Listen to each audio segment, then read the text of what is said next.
1 second, I was shot in the head. The next second, I woke up in the morgue. I quickly checked my forehead. There was a huge hole. I could even stick my finger right into it. I was completely stunned. What was going on? Just then, a doctor pushed the door open. As soon as he saw me sitting up, he vomited on the spot, then passed out with a thud.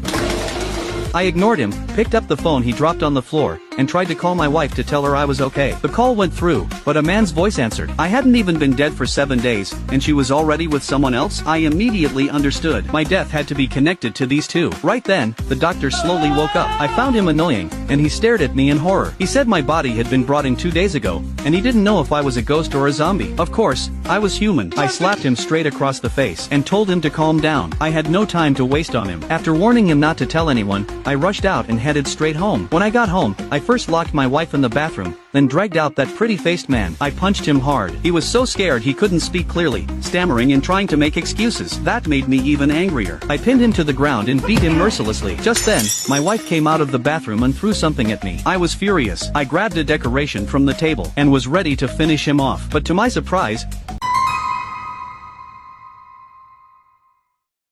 my wife, to protect that bastard, stabbed me with a knife. I fell to the ground. The bleeding wouldn't stop, and I felt completely weak. Seeing this, the pretty-faced man rushed over and stabbed me again. Finally, the two of them dragged me to the wilderness and left me there to die. But unexpectedly, I came back to life again. Once more, I had mysteriously revived. I still didn't understand what was happening, so I ran back to the morgue to ask the doctor. That guy thought it was a medical miracle and should be reported on TV. I exploded in anger. If he dared to say a word, I promised I would kill all his relatives. Then he got mad instead, saying he didn't even know me. To him, I was just a stranger's corpse. Alright then, I had to introduce myself to him. Next, I planned to ask him to do something for me, to help me get back the secret savings I'd stored over the years. And then, something unexpected happened again.